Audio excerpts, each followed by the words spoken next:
টি-20কে বিদায় বলার জন্য এর চেয়ে পারফেক্ট মঞ্চ কোহলির কি আর হতে পারত? অবশ্যই না। বিশ্বকাপ জিতেছেন, ফাইনালের ম্যাচ সেরা হয়েছেন, সেই পুরস্কার নিতে এসে পোডিয়ামে এসে জানালেন টি-20 বিশ্বকাপটা তিনি আর খেলছেন না, টি-20ও তিনি আর কন্টিনিউ করবেন না। অথচ এবারে টি-20 বিশ্বকাপের শুরুটা তার একদমই ভালো হয়নি। ফাইনালের আগ পর্যন্ত তার সর্বোচ্চ ইনিংস ছিল 37 রানের। তার ক্যারিয়ারের একজন ব্যাটসম্যান টি-20 বিশ্বকাপের মতো বড় মঞ্চে ঢুকছেন, সেটা আসলে একটু অবাকই করেছিল সবাইকে।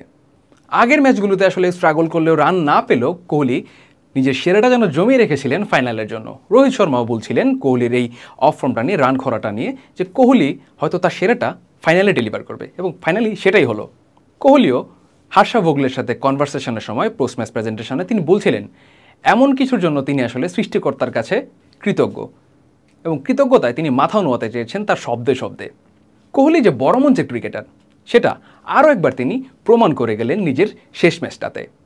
এই তো গত বছর নভেম্বরে আহমেদাবাদে ওয়ানডে বিশ্বকাপের ফাইনালটা হারল ভারত।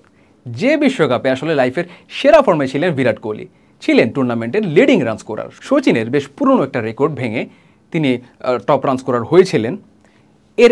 গত বছরই এর আগেই অস্ট্রেলিয়ার বিপক্ষে টেস্ট চ্যাম্পিয়নশিপের ফাইনালটাও ভারত হেরেছিল, এবং সেই দুটো হারই কোহলি বেশ কাছ থেকে দেখেছেন, বেশ সামনে থেকে দেখেছেন। সেই যে অপূর্ণতাটা সেটা নিশ্চয়ই পড়া ছিল কোহলিকে। টি-20 বিশ্বকাপের এই জয়টা, এই শিরোপাটা সেই ক্ষতে কিছুটা হলেও প্রলেপ দিল। কোহলি এবার বিশ্বকাপ এসেছিলেন আইপিএলের লিডিং রান স্কোরার হয়ে। যে ফর্মে ছিলেন, যে টাচে ছিলেন, যে ছন্দে ছিলেন, কোহলির কাছে আসলে এক্সপেকটেশনটা এমনিতেই সবার একটু বেশি ছিল। কোহলি সেই প্রত্যাশাটা পূরণ করতে পারেননি, তিনি নিজের প্রত্যাশাটাও হয়তো পূরণ করতে পারেননি। বিশ্বকাপের প্রথম 3টা ইনিংসে কোহলির রান ছিল মাত্র 5, এরপর 24, বাংলাদেশের বিপক্ষে 37, অস্ট্রেলিয়ার বিপক্ষে ডাক, এবং সেমিফাইনালে করেছিলেন মাত্র 9 রান। কিন্তু ফাইনালে দেখুন, ফাইনালে নিজের সেরাটা তিনি দিলেন। টপ অর্ডারের ব্যর্থতার পর একটা প্রান্ত একা একলে রেখেছেন তিনি।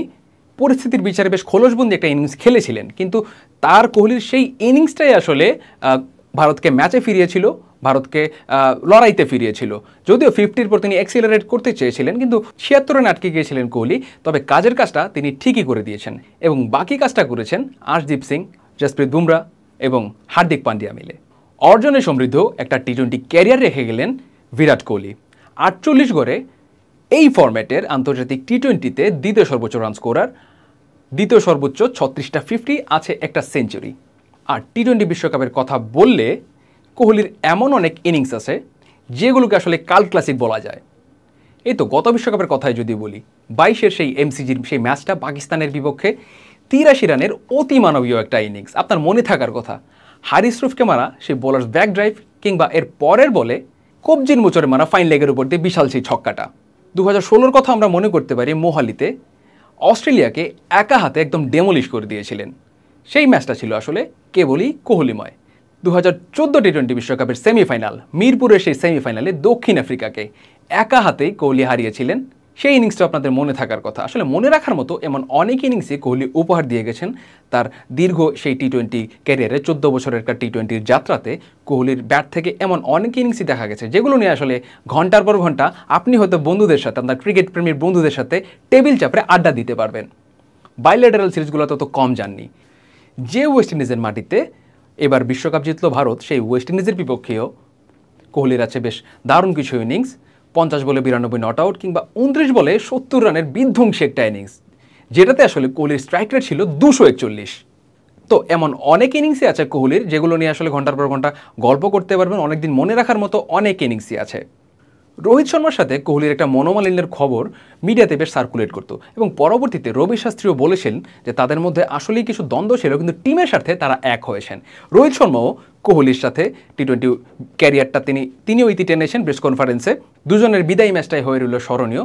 একদম পারফেক্ট একটা মঞ্চ থেকে বিদায় নিলেন। কোহলিও নিজের শেষটা রাঙালেন বিশ্বকাপ জিতে ম্যাচ সেরা হয়ে। কোহলির এই বিদায়টাকে কি বলবেন, এই রাজস্বিক বিদায়টাকে কি বলবেন? Picture perfect.